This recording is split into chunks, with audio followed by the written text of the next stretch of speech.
Hi, my name is Dave and I make Teammate. I have a new update out today that has a new score screen for match play that I'd like to show off. If we pick our Kazakh squad here and click Start Game, we can pick our team and pick our TAC ops. If you don't want to pick your TAC ops, you don't have to, but if you do, the app will keep stats on how often you score points on them, and also it'll keep stats against opponent faction if you pick that. So if we click Start Game, we will see the new match play screen. So here we have a whole bunch of dots. The general premise is you will keep your score down the left side in orange and your opponent's score down the right side in gray. So for turn 1, let's say we scored 2 points and your opponent scored 3, we would just tap the 2 here and the 3.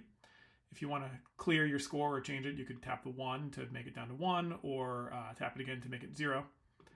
You'll notice at the top it has our total score. The opponent is in the lead, so their score is highlighted or filled in, and ours is not in the lead, so it is not filled in.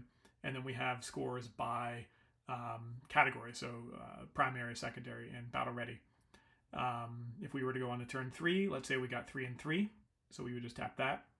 Turn 4, let's imagine we got 4 points. So these two sets of middle circles represent the shared objectives that either one of you could have scored. So for example, if I scored 3 and the opponent scored 3, or I scored 4, right now the opponent's number 3 here is gray. If we tap it again, it'll become orange to give us 4 points to their 2. If we tap it again, it'll clear it to take it back down to 3 to 2. If we tap it now that it's clear, it'll become gray, and then orange, and then clear again, and likewise over here, gray, clear, and then orange again. So you can kind of switch between the different states. But the idea is there's 6 different objectives to be claimed over the course of the turning point. So we have 6 buttons, and you can very quickly learn as the game. Look as you progress through the game.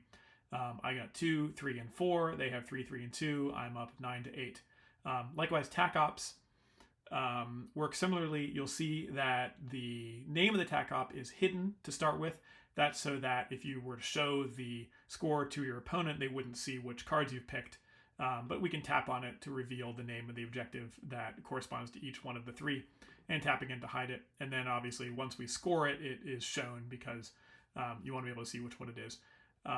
So if you tap 1, that's 1 point for vital objective, 2 points, likewise your opponent, and you can just fill that out as you go along. And then you can tap for battle ready. If you want to, you can also track who has initiative in each turn. So if I tap up here for you, it'll put a little hexagon next to me or opponent, or you can tap again to clear it. This is just useful so that you kind of remember who had initiative each turn. And then when you're done, you click Finish Game. It'll confirm the score that you are entering in. And then if you go back down to your team and go to Statistics, you'll see that you had a win. You'll see what the points you scored were for each TAC op and your faction rate. And that's kind of useful as you build up more and more games so that you can keep track of which ones you're scoring regularly on. And then game history will give you the game, and you can type in some notes if you want to click on that, who your opponent was, sorts of things to remember, exciting things that happen. And that's that. So that's the new match play update for Teammate. I hope you enjoy it. Thank you.